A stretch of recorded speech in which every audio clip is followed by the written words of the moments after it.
a very warm welcome to Minister Dunne.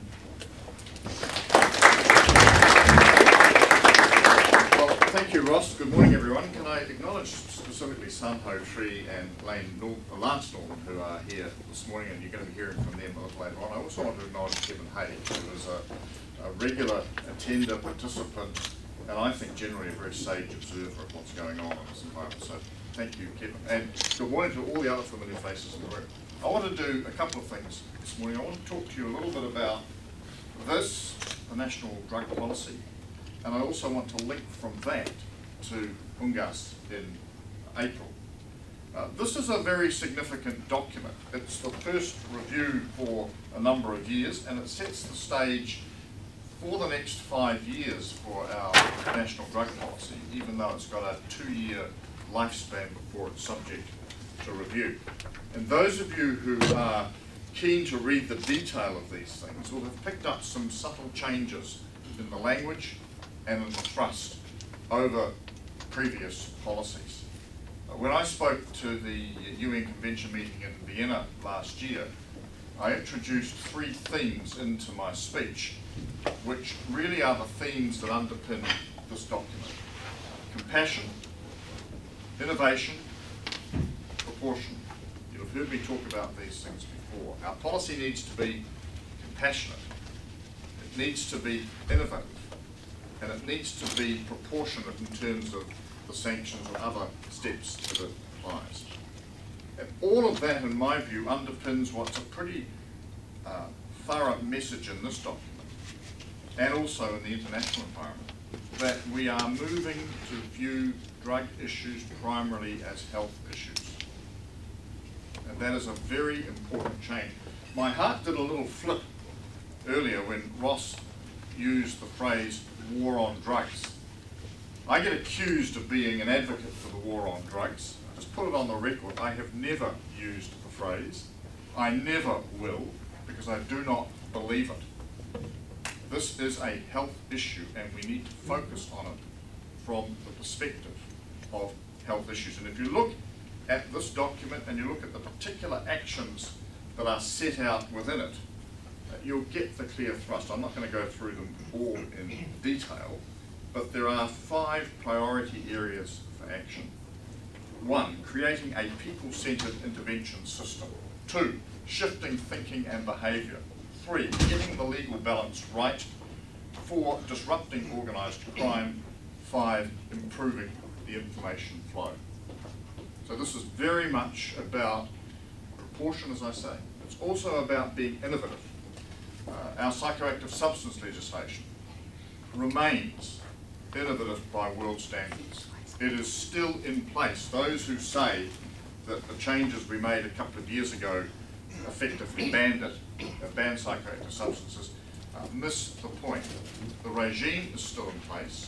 The problem we have simply at the moment is because, and I'm not disputing Parliament's view here, that animal testing is not required. We have yet to form an alternative mechanism to cover animal testing, but once that is resolved, and I see just in the last 24 hours pushes in various other countries, I think in the UK, to ban animal testing for all cosmetic and medical purposes, so it's inevitable alternatives will be found. At that point, then the provisions of the Act will apply. Having said that, I should tell you that as of November 2014, it was permissible for people to apply for licences to be manufacturers of psychoactive substances in New Zealand. That's the first step. Step 2 is, once you've got a licence, you then have to apply for particular products, and step 3 is the whole testing process. To date, no one has applied for a manufacturing licence. So the provisions of the Act are in place, the legislative framework and the regulatory framework at a local level is now also in place as well. I contrast that with what's happening in the United Kingdom. I was in Britain just a couple of weeks ago and spoke to my equivalent there. If you want to get an insight into what working class Tories of an Alf Garnett persuasion think about Brexit, he's the man to talk to, but that's a separate issue. It's really all a matter of race. You know, they want the pubs staffed by Aussies and Kiwis rather than people from Eastern Europe. Anyway, they have just passed their psychoactive substances legislation. They've opted for the Irish model, What Ireland did a couple of years ago was say that we will find every known psychoactive substance and ban it, and then with a carve-out for those substances that are used in other areas. As the Irish minister at the time said to me, with a twinkle in his eye, we've resolved the problem. There are no psychoactive substances in Ireland. And then he said, at least not that people know about, we've driven them all underground. In Britain, they're about to face the same problem. Their law's only been in place 3 weeks. And the issue will be that it may well work for today, but we know about psychoactive substances are ever changing, ever engaging. The compounds are shifting around all the time. They will find within a very short period of time they're back to playing catch up. Our legislation still gives us the mechanism. And I'll make another point, but I'm just on this slight diversion, that one of the strong messages that came forward in Vienna last year, particularly from Justice Tetley, who runs the whole UN lab for defining these new substances, was that what we've got now, for 300 odd different products and massive formulations, is the tip of the iceberg. New unknown stuff is yet to emerge in new unknown formats, and our regulatory regimes have to be robust enough to cope with the things we may not even imagine are possible today. And he made this rather chilling comment. What you've got to understand, I'm quoting him, what you've got to understand is how these things emerged. No one ever set out to manufacture a psychoactive drug, psychoactive product. There is probably 50 years plus of medical research where various researchers have played around with combinations in the hope of getting the cure to cancer or to some other life-threatening disease. It didn't work, but they got all these combinations in laboratories, and someone decided, well, let's just see what happens if we try to use them for other purposes, and discovered a whole massive industry. So the backlog is massive. There are products yet to emerge, and the idea that you can sort of stop them for today falls down at that point. So we've been innovative in that respect. The compassion aspect in this policy is demonstrated by the provisions, particularly under priority area number 3, about the work that we're going to do over the next couple of years in looking at things like the regulatory environment of controlled drugs for legitimate purposes, reviewing the Medicines Act, looking at, which is due for a description this year, a discussion document on the appropriate regulation of drug utensils. Over the next couple of years, developing options for further minimising harm in relation to the offence and penalty regime for personal possession within the Misuse of Drugs Act. And also later this year bringing in the Substance Addiction Compulsory Assessment and Treatment Bill. Some of you will have grown old waiting for it, I certainly have, but it's actually in the House now, it's awaiting its first reading. So that again shows that we're trying to take a compassionate and balanced approach. And that, I suppose, leads to the issue of proportion and making sure, in the words of Gilbert and Sullivan, with respect to Mikado, my object all sublime, I shall achieve in time, is to make the punishment of the crime. It's not quite punishment and crime, but it's balance in terms of activity and outcome. All of which is a good segue into UNGAS. As Ross mentioned, over the last several years, I've forgotten how many times, but it's been a number, I've made the annual pilgrimage to Vienna, to the UN convention meeting. Fascinating, big attendance, but a very significant shift in attitude over that time. In the early years, and I'm thinking now about 2009, 10, somewhere around there, the punitive approach was dominant. We were never quite in that camp, but it was a sort of a rather depressing litany of death sentences, mutilations, long imprisonments, and people trying to outdo the other, with the possible exception of President Morales from Bolivia, who maintained the constant refrain that the cocoa leaf was the answer to all man's problems. You didn't need to sleep, you could work 24 hours a day, you didn't get cancer, you didn't get this, you didn't get that. And this runt of the man was living testament to the recuperative and other powers of the cocoa leaf. I just see that in a referendum in Bolivia in the last few days, his seeking of a third term, because he only allowed 2, has been rejected by his people. So that little bit of humour might now leave us. But there was a very strong emphasis on punishment. And I recall very early on a very brave justice minister from Iran getting up and saying, you know, in Iran, we hang people, we chop their arms off, we imprison them, we torture them, we stone them.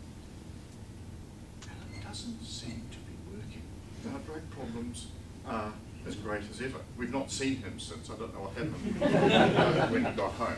But there has been a perceptible shift to the extent that if we started out earlier, and these are rough figures on my part, of a sort of a 3/4, 1/4 delineation in favour of the punitive approach versus a health-centred approach, I suspect if you made the same calculation on the audience last year, it's swung around to be at least 60-40, if not higher, the other way.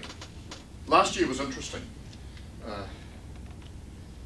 Forgive me for what might appear to be some racial stereotyping, it's not intended to be. But when General so-and-so, who was the head of the prison system in Saudi Arabia, gets up and talks about we are adopting a compassionate approach, yeah, I think that's a bit of counselling before you chop people's heads off. You start to realise that the world is moving. At the same time we were in Vienna last year was all the drama emerging about Indonesia and the death sentences there. And the Indonesians ran a little side stand, sort of promoting their policy. What was fascinating was every time I walked past it, there was no one there. No one was interested in engaging with them on why you should shoot drug offenders. So I think the international emphasis has shifted, which leads to what will UNGAS be about? Well, there's been a lot of preparatory work done over the last several months, really arising out of Vienna last year. Our officials have been engaged in several ongoing meetings.